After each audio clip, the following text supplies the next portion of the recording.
Welcome to Kick Back with Chris. Kick Back with Chris, the martial arts podcast.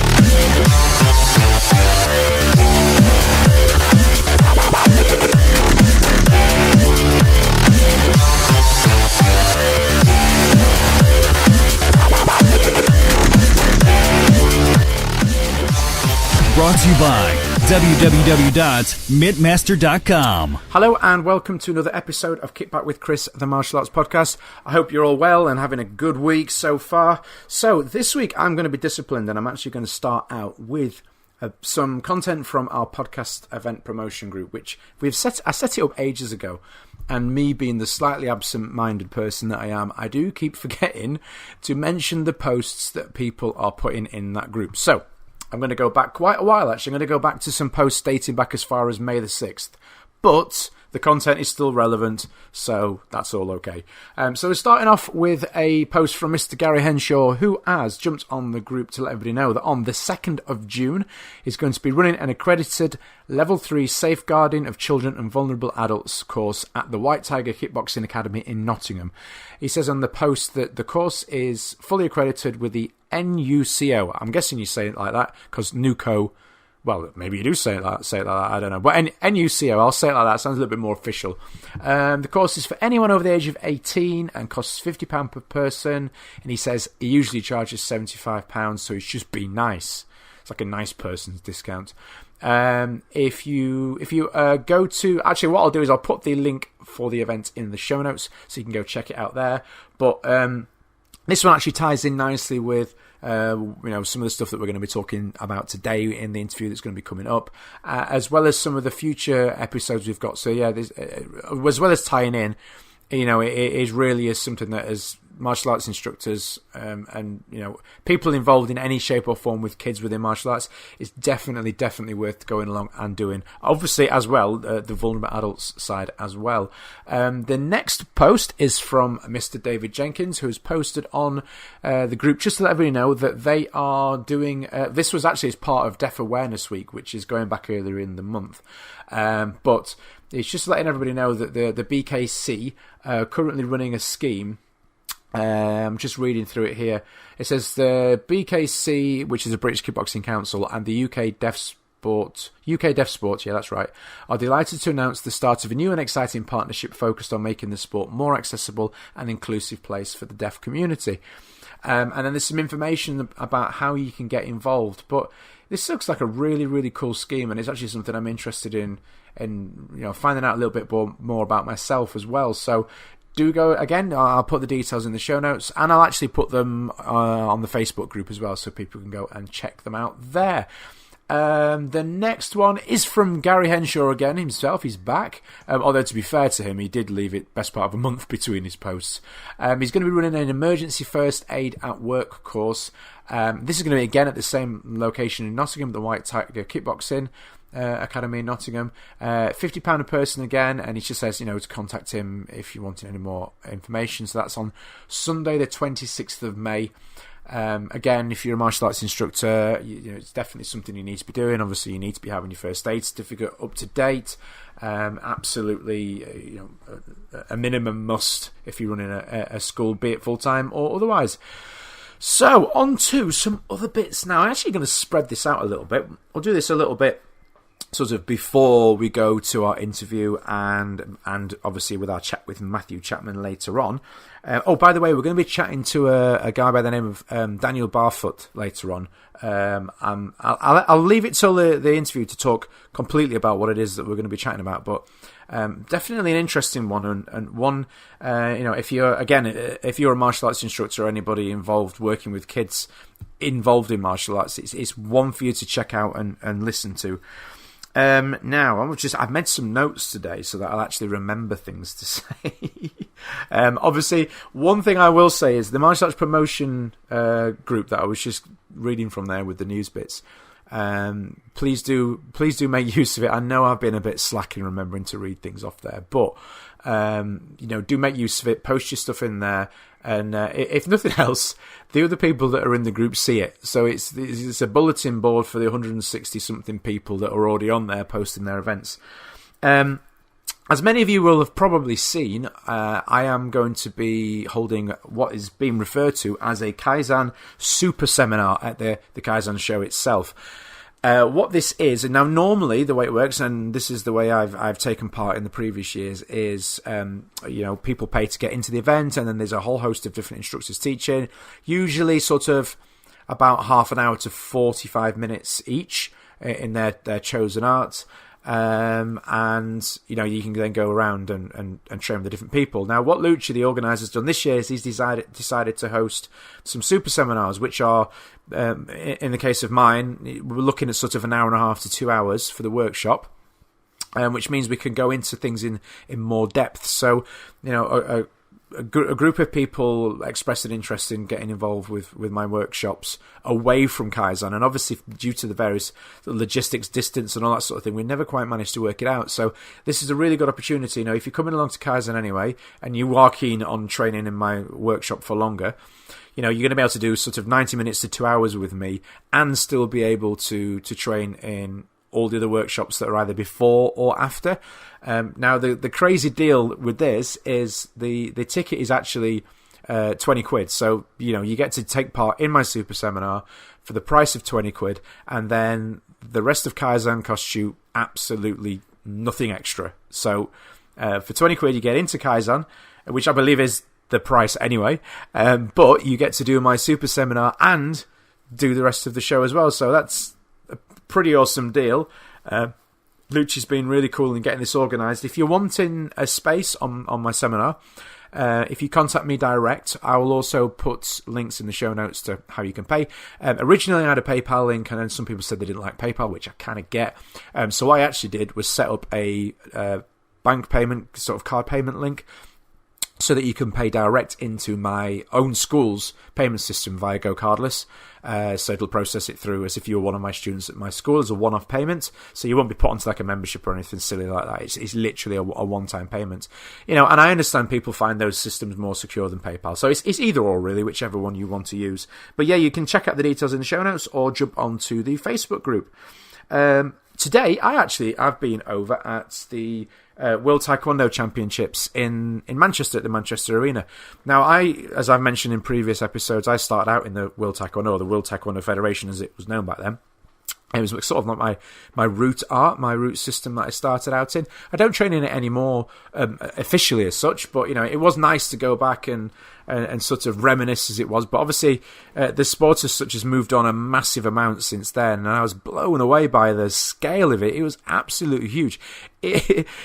Joking aside, it literally looked like the scene from the end of Karate Kid, and the massive competition sequence where it was just huge, absolutely huge. Obviously nobody was crane kicking or anything, but you get the point. And they even had like the octagon shaped areas as well. So yeah, I spent the day there. I got to see some of the Team GB guys as well, and ladies fighting, which is really cool. So I just thought I'd share that one with you, a little bit of what I've been up to today. Now here's a cool one for you. Now I'm actually going to bring this up, I believe. Right, well, I'll just say this much. I've teamed up with the guys at the Art Martial clothing group. They produced these really nice T-shirts, and what we've worked out is we're going to have a promo code, so you guys can get a really cool discount from their shop. So if you've seen any of their stuff before, it's like martial arts clothing for martial artists, which might sound obvious, but typically martial arts clothes tend to be kind of very sport looking and like style logos on them and stuff. Well, what they've done is they've designed the clothing to be sort of stuff you could wear, casual wear, but with a martial arts theme that anyone sort of involved in martial arts will see it and go, oh, that's cool, and they'll sort of, so you can connecting with other martial artists when you're out and about. So do go check their stuff out. I'm just gonna have a quick tap into Facebook now whilst I'm saying this. Ever the professional, I'm always doing this. And inevitably about 5,000 things come up. They definitely do have a Facebook group. I just off the top of my head can't remember the name of it. I'm just going to look up the chap's name. So the person I've been speaking with is a guy called Matt Marco. I'm just going to look on there. Yeah, Art Martial Clothing. That's the name of the group. So if you search for Art Martial Clothing, now Art Martial is actually all one word on their Facebook group. And you can go on there and you can see all the cool stuff that they do, all the different artwork. They've got some really nice sorts of film-based themes as well. Some of the designs that they do. But yeah, rather than just listening to me waffle, go check it out. There is also a promo code as well, which is CJ19, and it's a unique code just for listeners of Kickback with Chris, the Martial Arts podcast, and that will actually save you 10% on your order. So that's pretty cool deal, that. So go along, check it all out, and get shopping. So the next thing is on my list, and I've just got to go back onto my list here. My old man brain now. I need to make lists for everything. Yes, the Southwest show. So as I mentioned a couple of times, the upcoming Southwest show, Southwest Martial Arts and Wellbeing Show. I think that's right. I think that's the full title. I'm going to be down there now, and as I've mentioned before, I think I've mentioned this on the previous podcast. I think it was actually on the previous one, if memory serves. I'm going to be doing a workshop alongside Zarophythian. I'm going to be working with Mark Strange. I'm just trying to remember who it is, and with Thomas Dodd. My goodness, my memory is horrific tonight. So yeah, I'm going to be joining in with these three guys, and we're going to be doing a joint sort of martial arts action-based workshop. So anything sort of movie related you can think of with martial arts, we're going to be trying to cover it in that session. We did this at the martial arts show a couple of weeks back, and it was absolutely brilliant fun. So we thought we'd team up and have another go at it this time around as well at the Southwest show. Also, it's John Wick 3 week. I've been so excited about this coming out. John Wick 3 is been on my list of must-see movies in the next week or so. I'm sure those of you that have seen John Wick 2, John Wick 1 as well, will know exactly why I'm so super excited about seeing this. And from the people I know that have seen it so far have told me that it is by far the best one so far, and that the action is like on another level compared to the previous two films, which is in itself absolutely nuts to believe. And to add to it all as well, the fact that Keanu Reeves, from what I've heard, is just the really top bloke. And and the fact that he's doing a lot of this stuff himself. If you've seen any of the things on social media, the fact that he's putting the time that he's put into it. I think he's 55 now, which is by no means like an old bloke sort of age, but it's still really, really impressive to see him pushing himself to that level in order to play the roles. So go check it out at your local cinema. If you've not seen John Wick 1 or 2 yet, you could probably just go and see 3 anyway. But I would recommend that you do watch 1 and 2 first. Anybody that's seen the first 2 will know exactly what I'm saying by that. You could just probably go in and see 3, and it would make no difference if you've not seen the first 2. But, just so that you don't miss out on all the gloriousness that is John Wick 1 and 2, go watch those ones first, and then go see part 3. So, what we're going to do now is we're going to jump straight into our interview with Mr. Daniel Barfoot. Real fast. I actually did this interview a short time back, and it's really, really good, interesting listen. And as I say, if you're a martial arts instructor that works with kids, some of the content that we discuss in this coming interview is really, really worth taking on board and having to think about. A bit more of a serious one, this one, than some of the more recent interviews that we've done, but still is engaging and is interesting. So do some good food for thought. So have a good listen to this one, and then I'll catch you on the other side. Brought to you by www.mittmaster.com. Okay, guys, so joining me on the phone now, we have Mr. Daniel Barfoot. How are you doing today, sir? Very well. How are you? I'm great, thank you. This is one of those cool situation interviews, whereas the podcast has given me an opportunity to sort of learn something new, learn about something that I didn't really know too much about before. And Daniel actually reached out to me on Facebook, one of the good things about social media, and that's brought us to today, to this interview. So we're going to be talking a little bit today about, obviously, Daniel's training, and in particular about something cool that he's got going on called the Upgrade Training and Therapy Limited. Is that right? That's it. Yep, Upgrade Training. Perfect. So we'll be talking about that and a little bit about the work that they do, and hopefully doing some learning at the same time. But if we could begin with, go back to the start with your martial arts training and how did you first get started? How old was I? Oh, the first time I went, I think I was 5, and I Wow. cried the whole lesson and ran back to my mum, and that didn't go again for another 4 years, I think. Okay. But then I went back with my dad after that, and I was doing karate at the time. Okay. Got up to brown belt, left for the laws of teenage experience after that, Yes. and then got back into kickboxing. I think I was 21, 22. Okay. Um, yeah. So, yeah, karate to kickboxing. Yeah. I think many of us can relate to the teenage years. You know, Hmm. the grass is greener, all the different things. I Yep. did the same. I did the same. You know, I trained up until I was about 12, 13.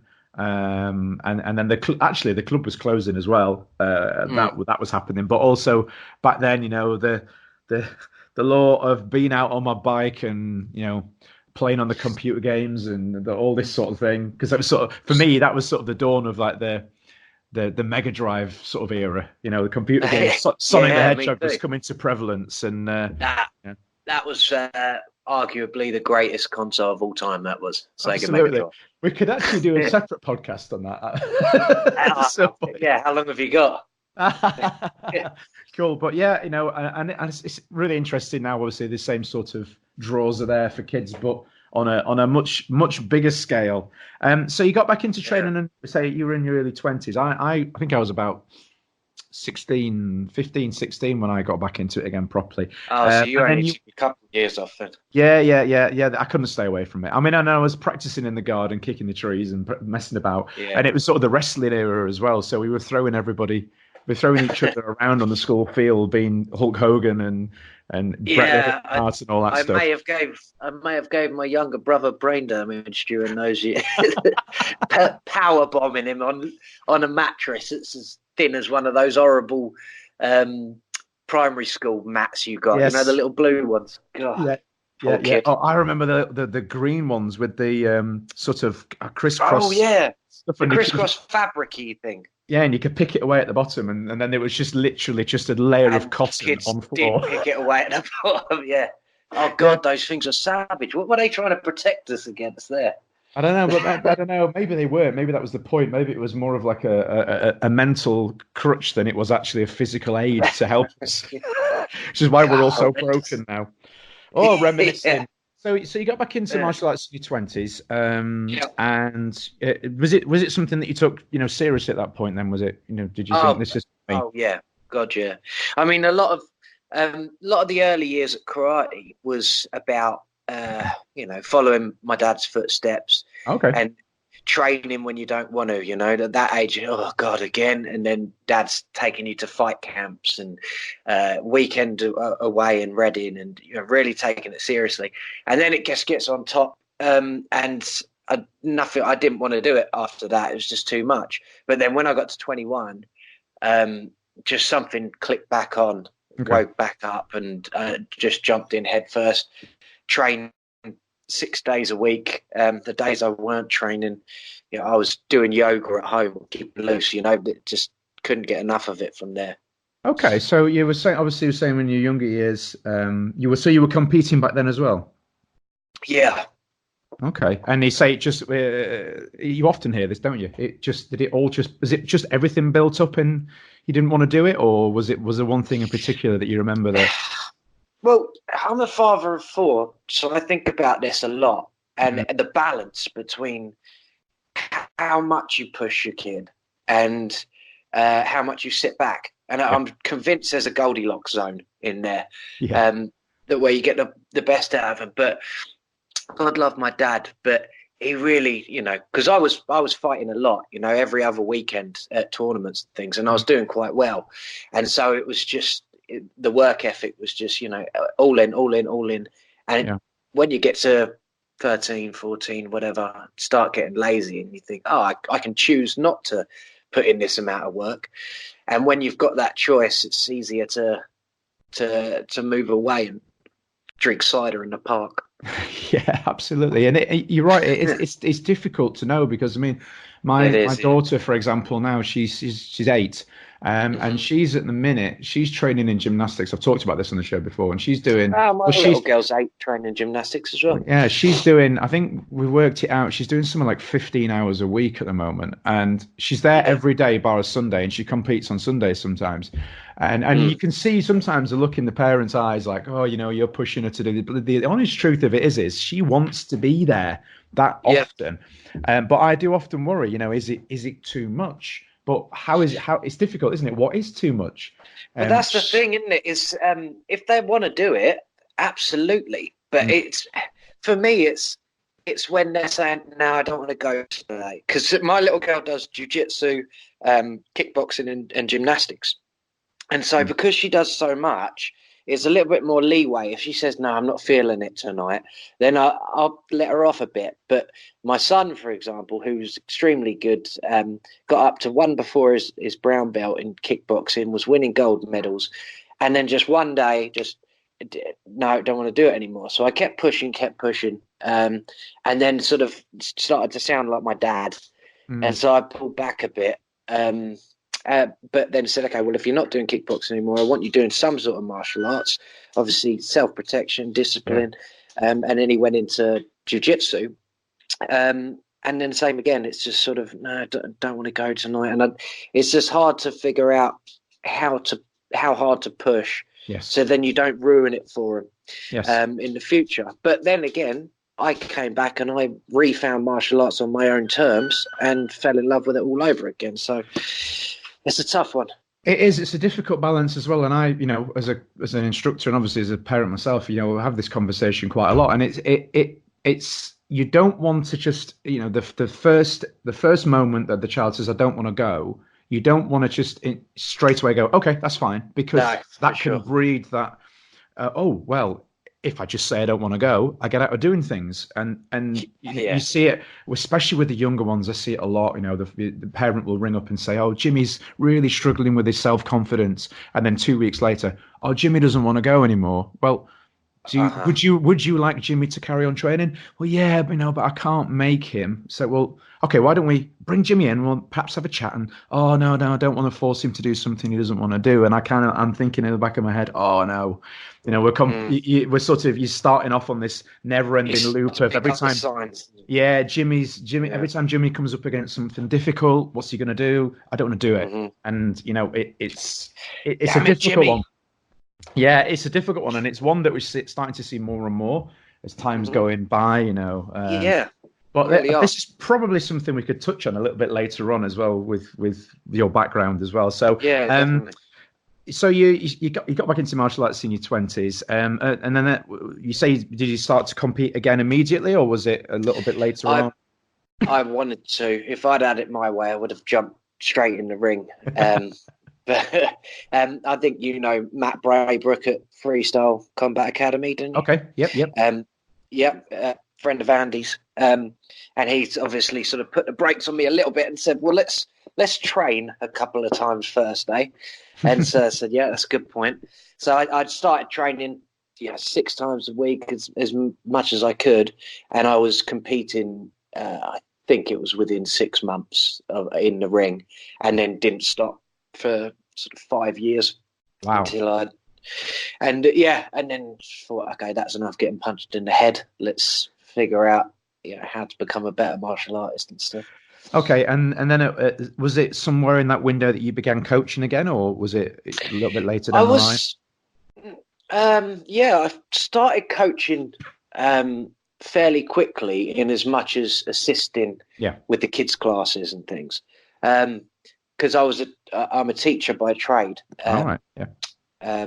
It comes quite easily to me, and I was always involved in kids' classes and primary school stuff, and so I had an ability for it. So I jumped in nice and early, and then within a few years, I took it over, and then grew the kids' class from there, and then continued to coach whilst I was on fight camps and things. So I was competing and teaching at the same time, which personally I think is actually really useful. Yeah. seeing things from a different perspective. It completely changes your game. Teach at the same time.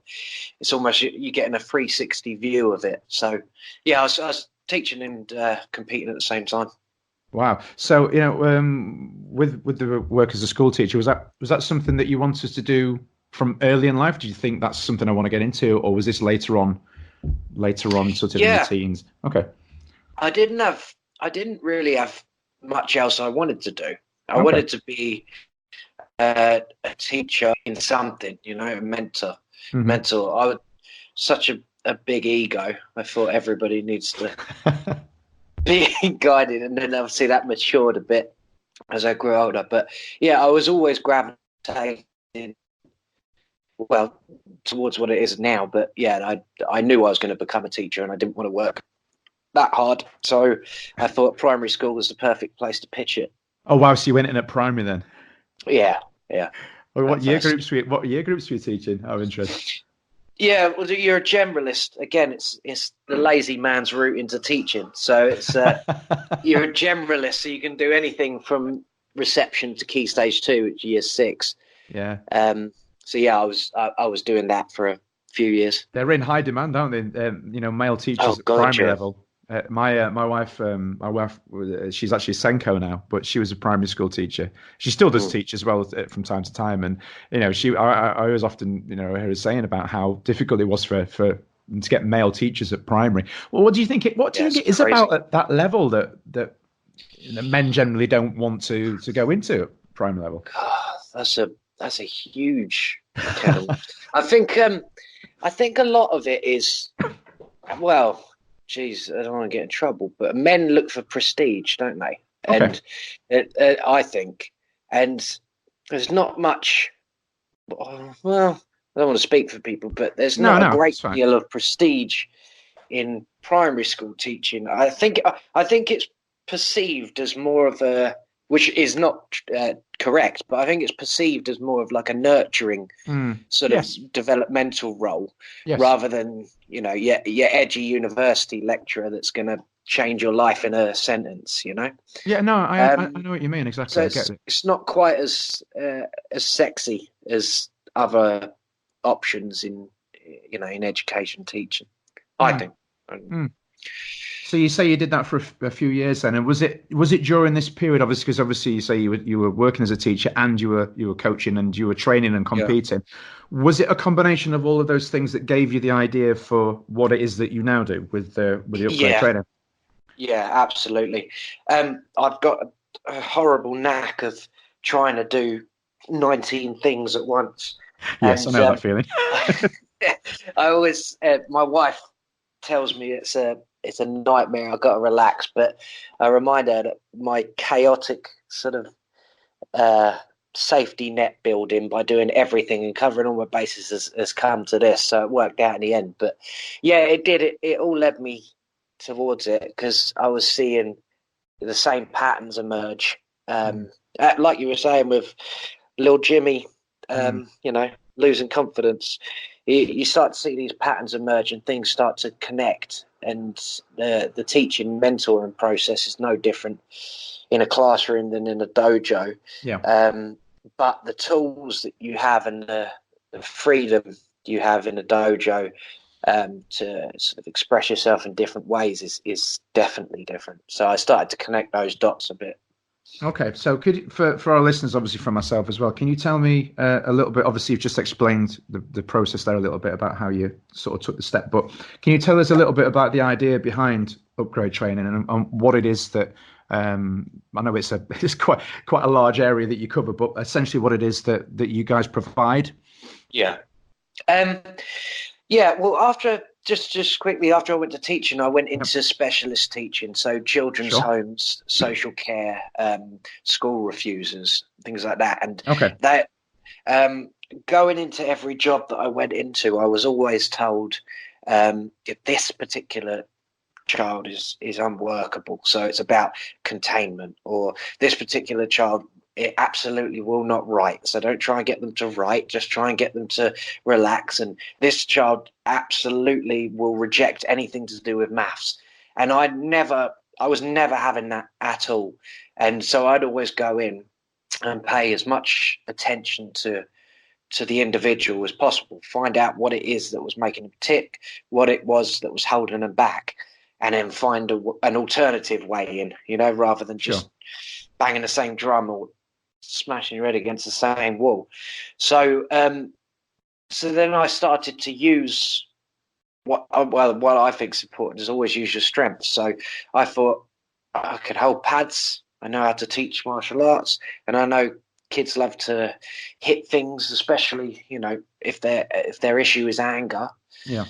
So I started to put it together. One of the first times upgrade really came about was when I was working in a children's home, and I had a small class of 4 kids because their behaviour issues are such that's pretty much all you could handle, and just work. Nobody was doing any work, so I just moved all the tables to the side, and I said, "Okay, let's learn how to fight instead." And it sort of caught them off guard a bit. And we had a big space in the middle. I got the pads. I brought some gloves in, and before every day, we would do 3 rounds on the pads each, build up a sweat, raise the heart rate, build on skills, perfect skills, work through a syllabus. And then when they're panting and, their endorphins are high, we say, right, now we're ready to do work. And we'd sit down and we'd get tons more done academically.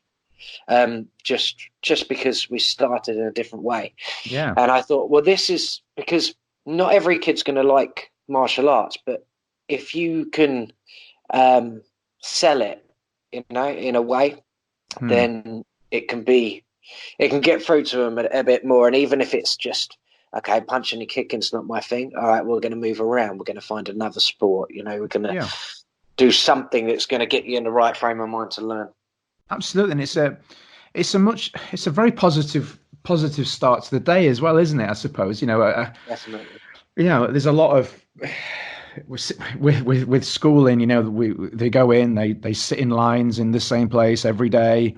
And the teacher calls out their name, they put up the hand, or they say yes sir or yes whatever it is, and it's that sort of it's very regimental and very sort of, it's all in lines, isn't it? And it's quite a negative. But the idea of them going in and the first thing they're doing is whacking some pads. I know. Well, we had the freedom to do it, so I thought, why not do it? If you've got somebody looking over your shoulder all the time, and as that, the curriculum needs to be followed in this way, maybe you don't have that opportunity. But when you're dealing with children with severe developmental trauma, emotional dysregulation and things, and you think, well, yeah, you can shout and scream and tell me the way that things need to be done, but they're not being done. That's why they're here.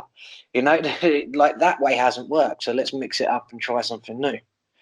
And a physical. I suppose, in a sense, it's a physical and an emotional outlet right at the start. Yeah, get it out of their system rather than being penned in and sat down. And and you'll know better than anybody. Once you start moving and sweating, and you're moving in a group, in a tribe almost, all self-consciousness and fear seems to drip away for that moment. And you're a lot more open, you're a lot more willing to take on experience and try new things and to smile at people. And you look over and part of your tribe's sweating as much as you, and you're all in it together.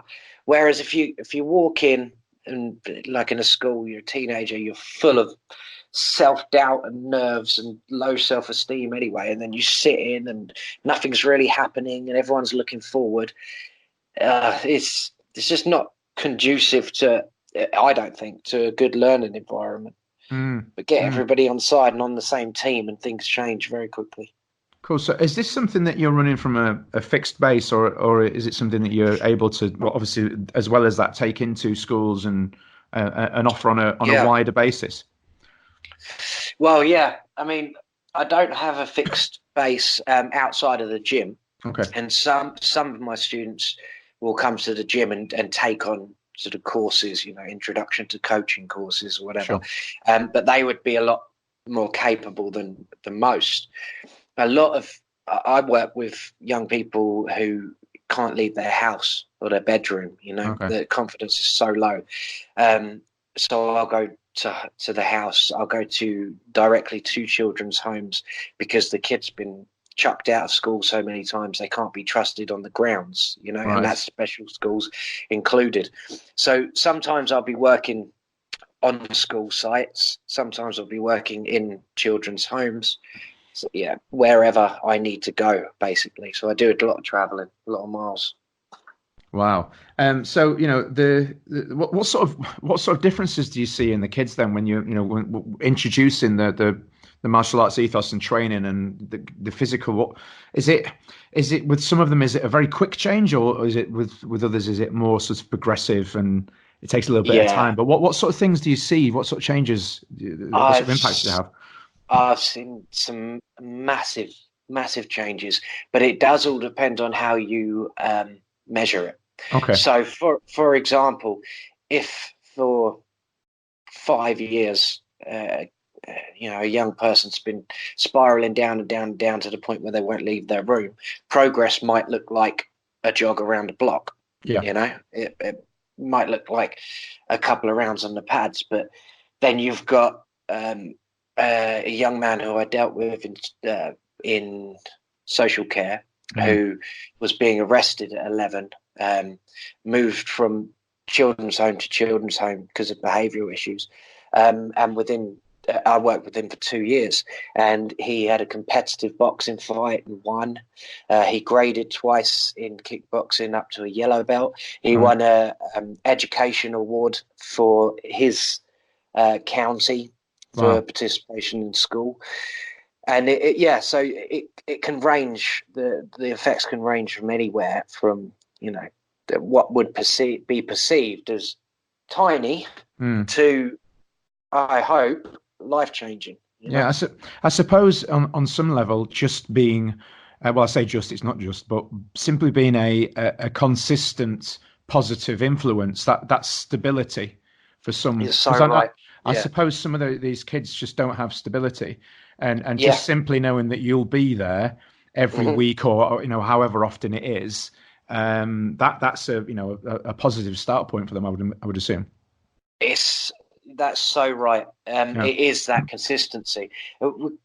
Young people with emotional dysregulation, one of their biggest issues mostly are attachment disorders. And and sometimes the way that young people will push a teacher away or a mentor away or even a social worker, a key worker, a parent, whatever, is because they have got so used to somebody saying, this is what we're going to do, them saying no, and then say, okay, I give up. And they get so used to it that initial damage to their attachment from whatever it may have came from their past is just repeated and revisited and confirmed, and it's just them sort of saying, okay, there you go, yeah, that's proved again. And it's like a negative feedback loop where I don't feel wanted, I'm going to reject this person, that person rejects me back, and then you say, okay, I see that, and then it goes down a level, down a level, down a level, down a level. So you're absolutely right. And when you say sometimes just a consistent figure, consistent in timing, consistent in effort, consistent in treatment, and consistent in planning as well, to say this is what we're going to achieve, this is what we're aiming towards. And I often say to people, especially young people with attachment disorders, emotional dysregulation, things like that, they're sort of steering their own ship in a storm because they don't think anybody else can steer it, and it's chaotic, and they're whipping this ship's wheel left and right. And as a teacher and a mentor, whether it's me or anyone else, I think we've got a responsibility to find a way to calmly take that wheel back, steer it into calmer waters, and then reintroduce the child back to the ship's wheel and say, look, this is where we learn how to sail a ship, not out there. That was a crazy, chaotic place to learn how to. That storm will come back one day, but we're going to learn how to properly sail it on these waters first. But kids with attachment disorders and dysregulation, they're so reluctant to let go of that wheel, because anybody that's tried to take it before has made a bigger pig's ear of it. So it's trust, consistency. Yeah, you're absolutely right. Okay, so with regards to obviously people like myself, martial arts instructors out there, I think it's fair to say that sometimes we can have these situations drop on our doorstep, so to speak, and it can be scary, and you think, well, what can I do? What should I do? You know, what sort of advice would you have for an instructor that, you know, might have one of these students come to them and they're thinking, well, I want to help, but, you know, what can I do? What sort of advice would you give to them? Goodness. Well, I think if you're in that position, first of all, if you're an experienced martial artist running classes, then you are a certain kind of person.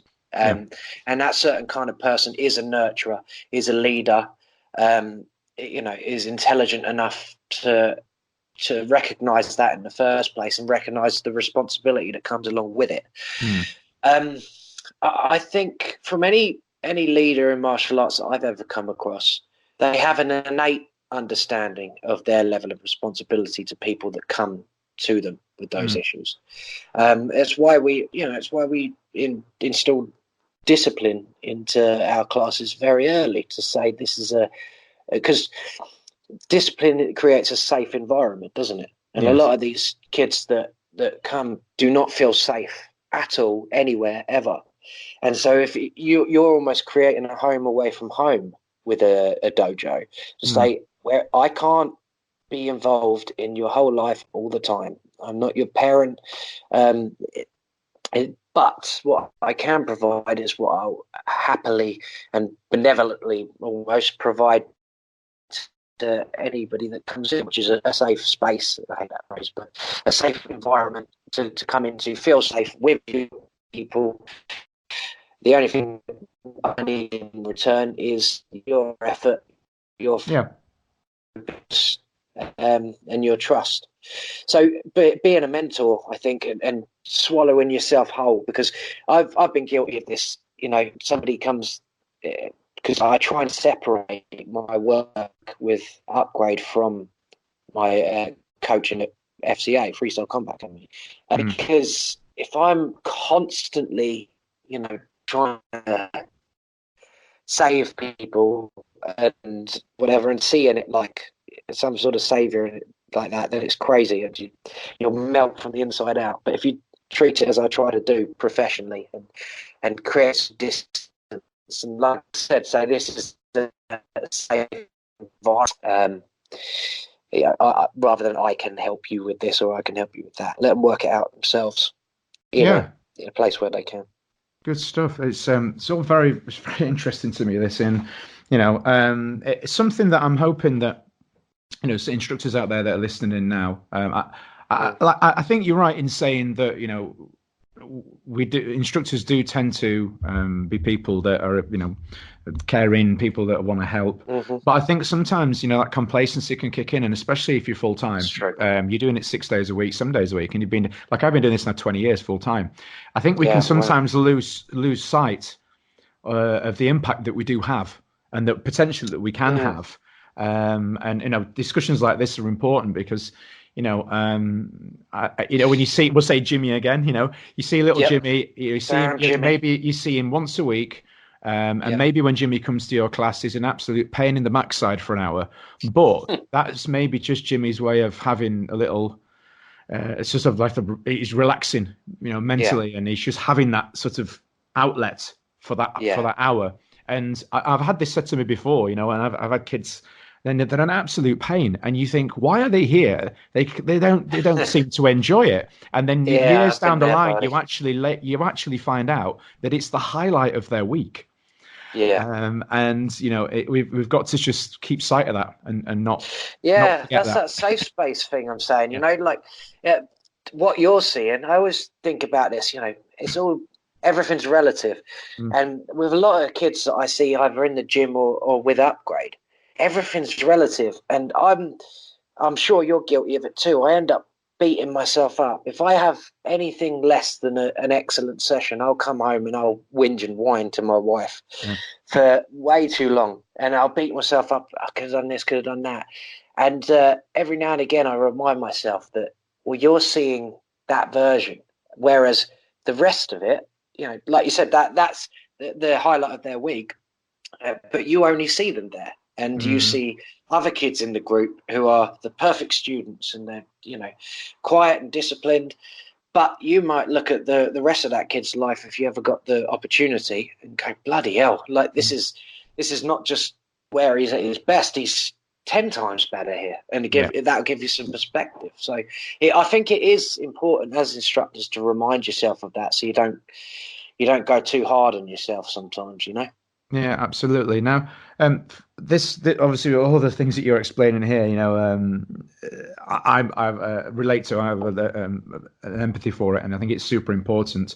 Is this? Would you like? I know this is going off topic a little bit, but would you like to see? I don't know whether requirements the right word, but more sort of options presented for instructors, people like myself, to learn more about this sort of thing, to be able to incorporate it into what they offer, rather than just sort of stumbling over it by accident.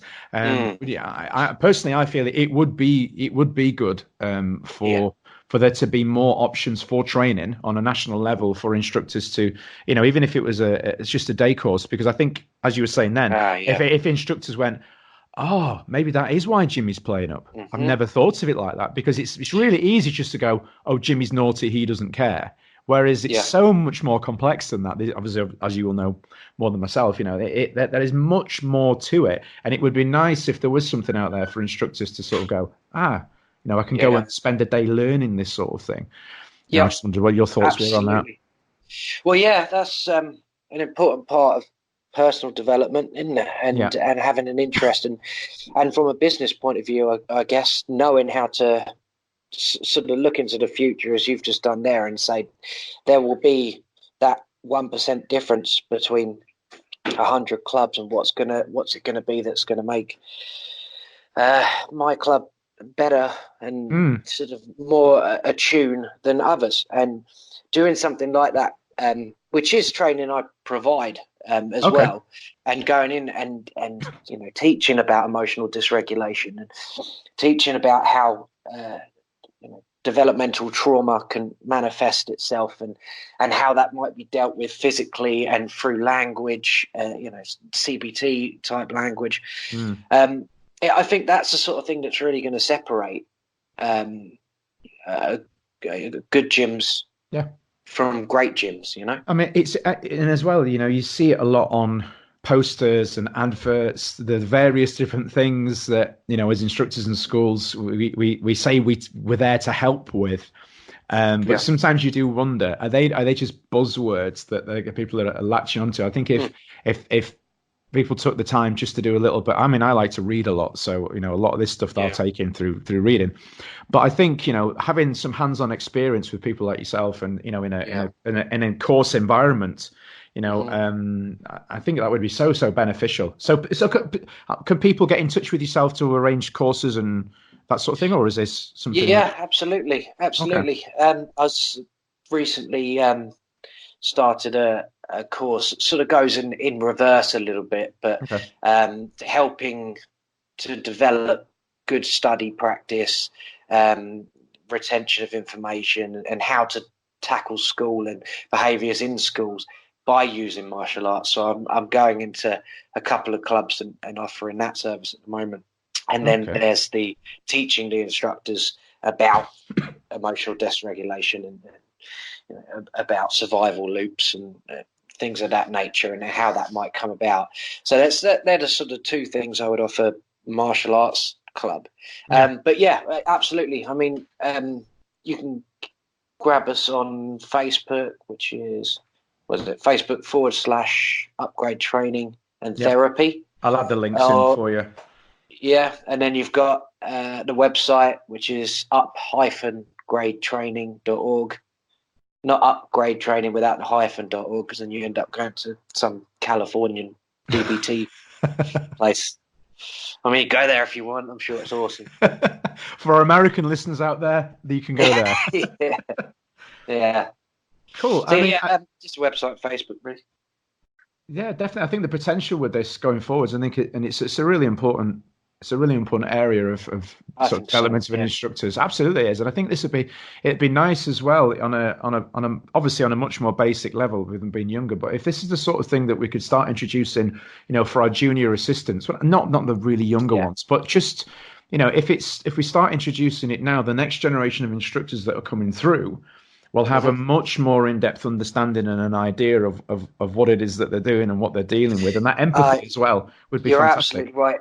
The young lad that I told you about earlier with the education awards and successful boxing match, he's actually doing a level 2 course through Upgrade for junior coaching, and there's a lot within that package that teaches those things. So you and I are very much on the same wavelength there, that if you're going to make real big changes, then it starts at the new generation that's going to be coming through, and being able to start those guys off with that point of view and that way of doing things. Yeah, you can. I suppose you can teach an old dog a few new tricks, but the younger ones, will pick it up, and run with it, and it sticks with them, doesn't it, longer term as well? Exactly. So, what does the future hold? What plans do you have? Anything in the pipeline that you want to share, or that you're hoping to do in the coming years? Yeah, I'm currently recruiting more and more people for sort of personal tutoring and things like that, as the individual courses, the coaching awards, peer mentoring courses, the courses that I take to gyms, as we mentioned there, as that sort of gets more and more the one-to-one personal stuff, I'm trying to delegate to Upgrade trained tutors. So I'm just down here southeast. I'm working with more and more schools, College Central, Ratton High School, West Sussex County Councils, social care. So I've got enough to keep me busy, but there's more sort of courses being toured around in the future. Cool. Because could you see this potentially one day being a national thing? Yeah, absolutely. Obviously, there's gyms all over the place, and when you're delivering the courses to the instructors and to the young people, then I might just wait and then just get to a point where I only work weekends and do a tour around the UK. But yeah, absolutely, I do. Oh, so anybody out there that's interested, that's listening now, that thinks this might be something that they're see a future in for themselves, then they can get in touch and maybe have a chat about that and see what's definitely. Or on the other side of things, anybody that's involved in any, because I'm assuming that any sort of funding or help that people could provide would be something that would be of use as well. Or if you've got any other background in any other sector that you think could help with this, then I'm going to put all the links in the show notes. So if anybody wants to get in touch with Daniel or anybody at Upgrade, I'm sure they'd be happy to hear from you. If they did, I'll just pop over our course packages, just over Messenger or whatever it is. Fantastic. Well, thank you very much for your time today. That 40 minutes has absolutely flown by. It's been a pleasure. And it's always good to chat on this sort of thing. I think, as we've said before, we do share a lot of similar ideas with this sort of thing. Yeah. And I think the more that this sort of topic is spoken about, the better. Because I think as martial artists, we can sometimes be a little bit we stuff all this inside and we don't let it out because we're tough and strong, and we let it out by kicking something in the head. Yes. On that, I think we'll hold that because it's one of my favourite things too. But thanks again for your time, and we'll catch up again. We'll catch up again very soon, hopefully. All right, Chris, lovely. Thank you. You're listening to Kick Back with Chris, the martial arts podcast, brought to you by www.onlinekicking.co.uk. So big thanks to Daniel for his time with that interview. Very enlightening, and definitely, as I said before, some good food for thought really, as instructors and anybody involved with working with the kids. Sometimes I think as I said on the interview, I think sometimes we do forget the impact, the potential impact that we can have especially for only seeing these kids, once or twice a week. Maybe a slightly change in tone to the usual interview guests, but nevertheless, very, very important message. And I'm thankful for Dan for his time. And if you're interested in the courses that he's running, be sure to go check out his website. I'll put the link in the show notes as always. Now we're going to get on straight into our regular weekly. Now, should I say regular weekly? Now that I'm getting my stuff together a bit more, our weekly chat with Matthew Chapman. So let's get straight into that, and then I'll catch you again on the other side.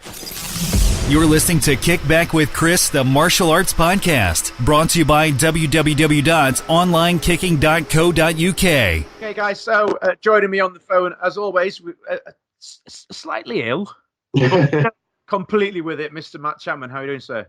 I'm okay, actually. I'm recovering from man flu that nearly killed me. Flu that nearly killed you? Yeah, nearly killed me. Being a man, exaggerating and all that, so I'm okay. Right. All right, so you got a bit of a cold. Yeah, essentially. Other than man flu that nearly killed you, how's the rest of your week been? Yeah, it's been good. Been doing a bit of work online, resting up. Got a couple of seminars this weekend, so that's fun. So yeah, happy times. How about you? I'm good. I've been busy, been involved in some film rehearsals, been going along to tournaments to watch stuff. It's just been, it's been cool. Been an interesting week. But actually, just on what you said then, nice little tie-in to what we've talked about before. Even though you've been ill, nearly dying of man flu, you've still been able to work because of the online stuff. Yeah, well, I have actually. Yeah, I put out a seminar that I did the weekend before. It's an interesting idea because I decided to get some guest instructors down, and they were quite expensive, along with the rental of the hotel and the camera woman and a few admin staff. I didn't have any money from the seminar at all. I just got to train and hang out and have a good time. Yeah. But been editing the videos together, put the videos out, and it's sold really well. So it's kind of good. I can do like big seminars now with big names. Yeah. And I don't have to worry about covering my costs. I can just do it and then make money on the back end from the video sales. So that's so good. So as well as making money in your pants, you've been able to make money while sniffling with tissues. While almost dying. Isn't that amazing?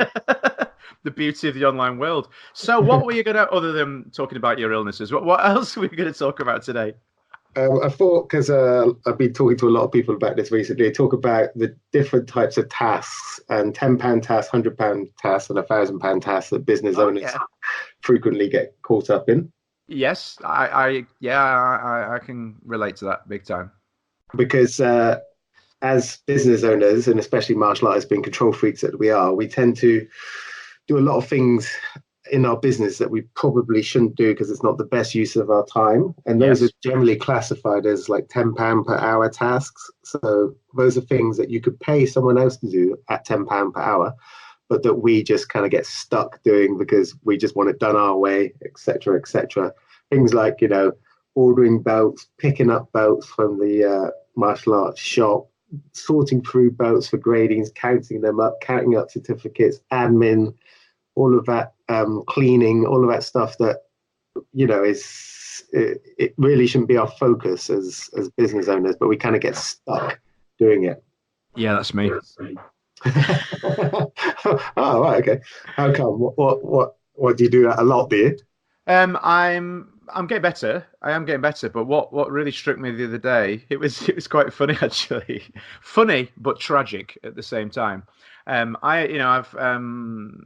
starting to back off from teaching so much, as we've discussed in recent episodes. I have paid staff members now, and there was a gap in the training, and one of my staff members, he decided he was just going to, which I like. He was focusing on his training and keeping himself fit, so he was doing some bag work whilst I was cleaning the windows. And one of the parents said, it just stuck his head out the door and he went, "Can I just ask, why are you standing out there cleaning the windows whilst your staff are training inside?" And I'm like, Do you know what? That's Let's go to get outside, you lot. I don't know what's going on here. But they were making a joke of it, but I finished up and I came in and I thought, do you know what? Why am I doing this? Yeah. I'm paying these guys.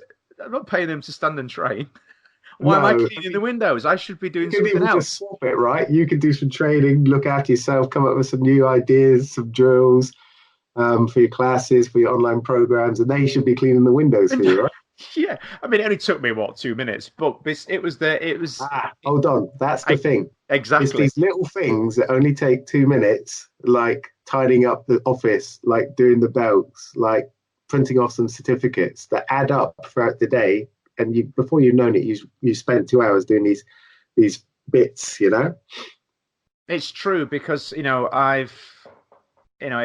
I compare potentially what I've made if I spend 45 minutes on promoting my online courses or the things that I've got going on, I can directly see the results of that. Yes. Whereas I can quite easily waste 2 hours in the gym, reorganizing uniforms into order, counting all my belts, making sure the fire extinguishers are straight against the wall and there's no dust on it, stuff like that. Really, it's not that I'm above it, but it's not a good use of my time. Well, you are above it because you're the business owner. Yeah, okay. You shouldn't be doing those things. You could be doing £100 per hour tasks, which are things more like marketing and maybe syllabus design and contacting students and catching up with people who haven't been at class, missing in action calls. Those are like £100 per hour tasks. So that's a better use of your time. Absolutely, it is. You're right. It's a control thing, isn't it? Absolutely, it's a control. It's a funny one in my head because it's a control thing and it's a discipline thing as well. Because as kids, we had it sort of drilled into us.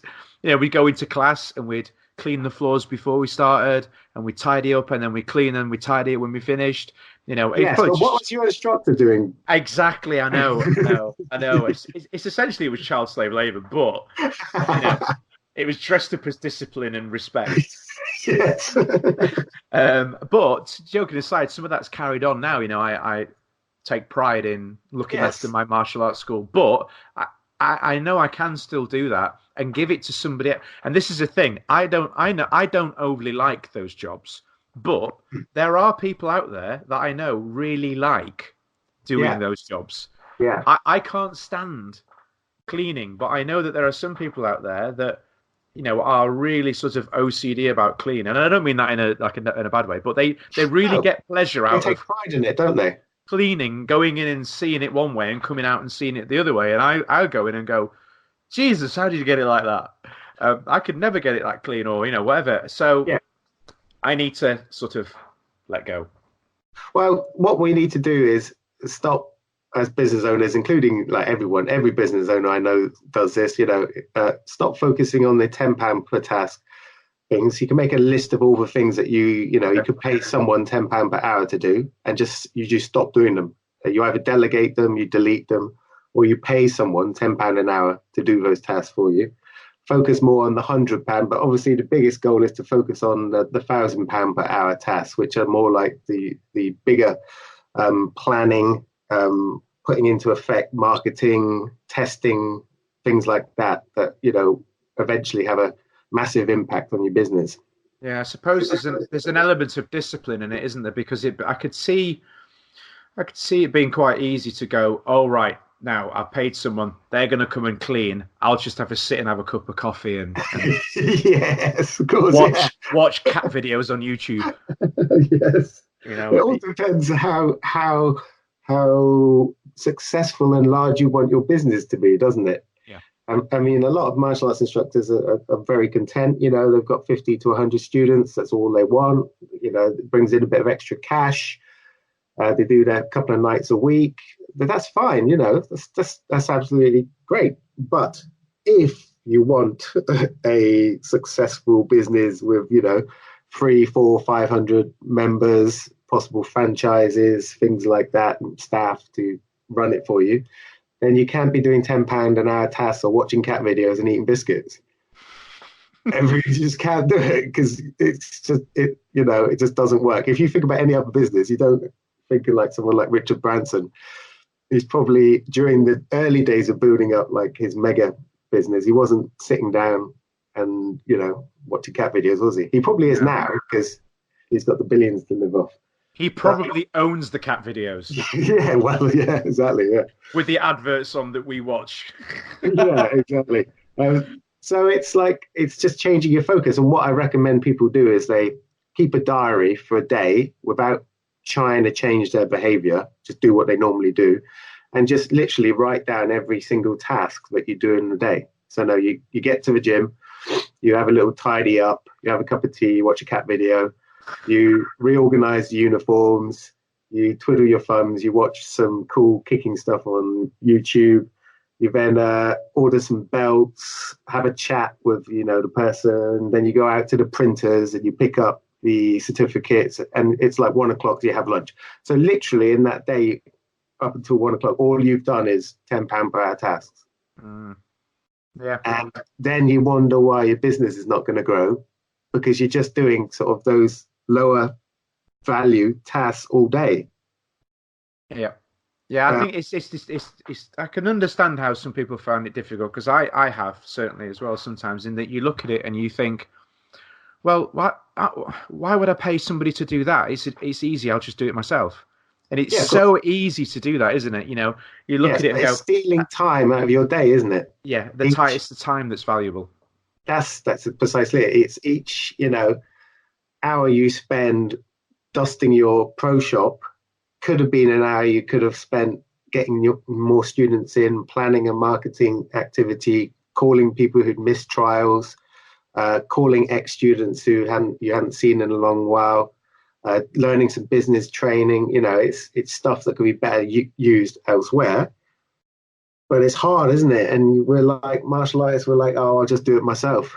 And it's such a mistake because it keeps your business small. So I need to write a diary. I need to find out exactly what it is that I do with them. But I know what I'll do, because I know I'm writing a diary. I was right to say, don't do that. I'll change my habits intentionally. Yeah, I know.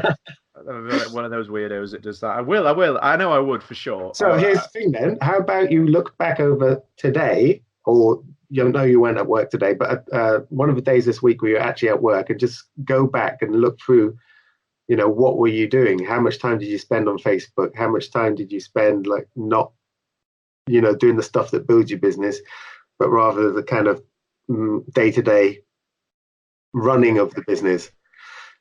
If you can swap it out and spend the majority of your time doing stuff that's worth £100 to £1,000 per hour, your businesses grow quick. It's just, we have a problem with martial arts instructors. We don't do it. We just focus on the small stuff all the time. Yeah, it's a weird one, isn't it? Because we all do it. We'll say, I value myself at £50 an hour or £75 an hour for a private lesson or whatever it is. Yeah, and we'll and then we'll say, I've been to Japan and I've been to Korea and I've been here and I've spent 35 years doing all this stuff and then we'll quite happily spend an hour sorting belts out. You're thinking, well, hang on, if you value your time per hour for your private tuition as that, why are you then wasting all that time? Yeah.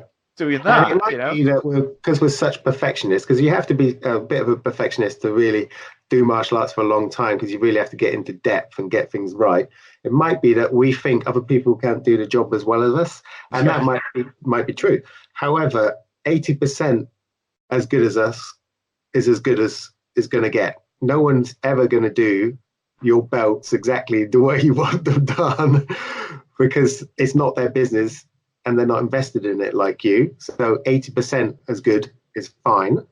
So you got to let that go. That it's not. They're not going to do it 100% as good as you. Of course they're not. It's not their business. It's not their passion. It's not their obsession like it is yours. 80% is good enough. I guarantee you, anybody can clean the toilets better than I can. Yeah, exactly. Anyone. I think most wives out there would say that of their husbands. Really, we don't. There's cleaning, and then there's actually cleaning them. Oh yeah, I'm shocking. My poor missus, has to put up with my attempts at like doing the dishwasher where it's only Yeah. half done, and doing the washing and it's only half done, and it's difficult. Yeah. I get it. I'm there as well. Totally there. I say I can't see the dirt, therefore it's not there. True, it's Well, like bins, right? I don't bother emptying the bin until it's literally yeah. exploding out the bin, and she's like, Then there's a point to emptying it. Absolutely, there's no more space in it. yeah, If I can't see the dirt, why clean it? exactly. Yes, it's blokes. Apparently, because it's there. Anyway, let's not go down this one. I'll probably start. We'll get complaints on the emails. Okay, grief, yeah. But you're right about like certain things. I mean, I hate admin, and at one point I employed a woman to do the admin at my martial arts school, and she loved it. I mean, she just loved the lists and the details and ticking everything off and not missing a single digit. She loved it. She took pride in it. So, why would I spend time doing something I hate that I could pay someone else to do £10 an hour so I can focus on bigger things? Absolutely right. And that's what I'm gonna make this. Here we go. What's it called? Accountability. Oh, here we go. I'm going to pick something from tomorrow, and I'm going to delegate that task.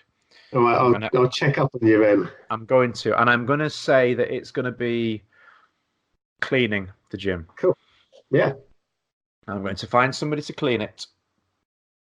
I don't know how many times a week it would need, but anything's probably better than me. Yeah. Do you know in like ancient Japan, like the students obviously had to clean the gym? Yes. They also had to clean their instructor in the bath afterwards. Yeah. Ooh. Right. Okay. That might be a step too far. Yeah, that's probably grounds for losing the business, isn't it? Well, on that slightly bizarre note, if that was your way of opening for offers, I don't know. But I'm all set for that. I'm not all set for it, but you know what I mean. just get your gym cleaned. Get someone to keep your gym for you. Start with the gym, and we'll go from there. You got to promise me you're not going to then watch cat videos while they clean the gym. No, you're going to have to do something else. That's no. I'll make kicking videos for cats. No, that doesn't sound right. No.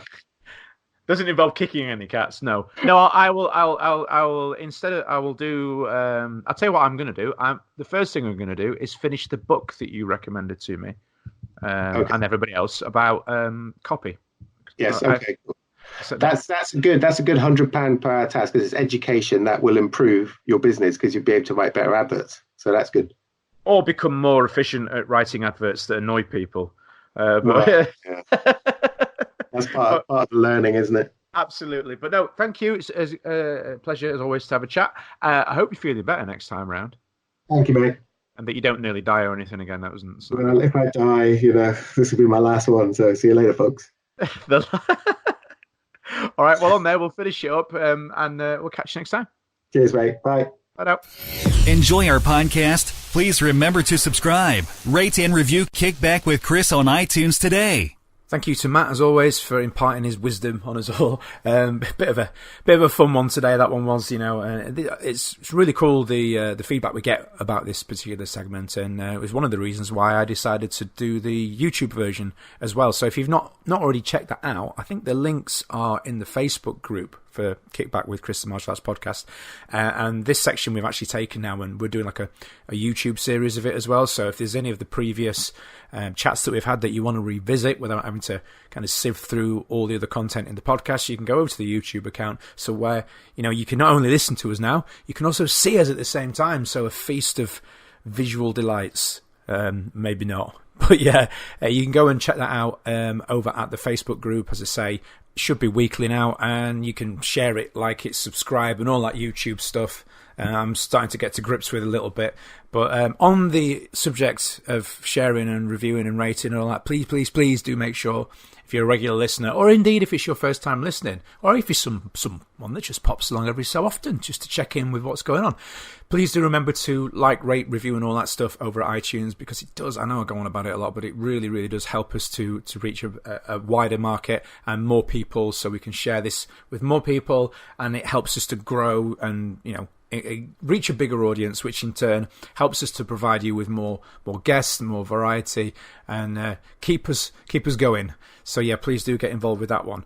So another new way that you could get involved with helping to support the podcast is our friends over at A1 Fight Gear very kindly set up an affiliate scheme, whereas if you go through the link that we'll post in the show notes and on our Facebook group and buy any of their kit, they'll actually give us a kickback, no pun intended, sort of as an affiliate system. So, if you're already going there to buy this, or indeed if you're interested in checking out the awesome lines of kit that they do, if you go through the link that I'll post in the show notes or in the Facebook group, then anything that you buy, which doesn't affect your price at all, we will get a certain percentage of that back. So it's sort of an indirect way of helping us out.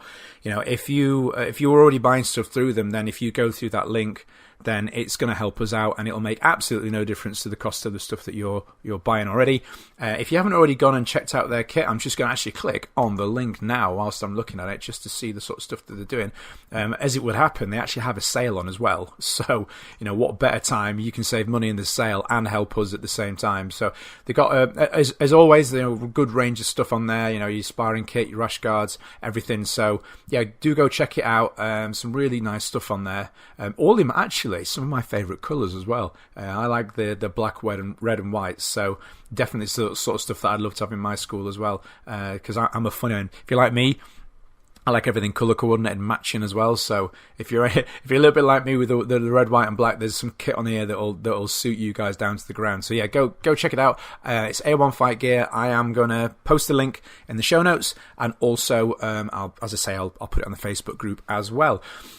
So coming up in next week's episode, we have an interview with Mr. Ivan Rolls, who's going to be on talking about his new project, Bullied to Black Belt, which is all, as the name would suggest, it's all about promoting anti-bullying within martial arts, and as well as that, talking about his new system that actually he's put in place to help martial arts school owners and instructors provide bullying courses to their students and to schools, and helping to raise awareness about good anti-bullying messages. So be sure to check that one out next week.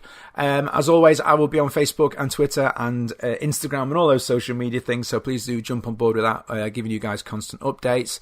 And have a great rest of your week, whatever it is you're doing. Hopefully a nice sunny weekend for you if you listen to this end of this week, and I'll catch up with you again next week.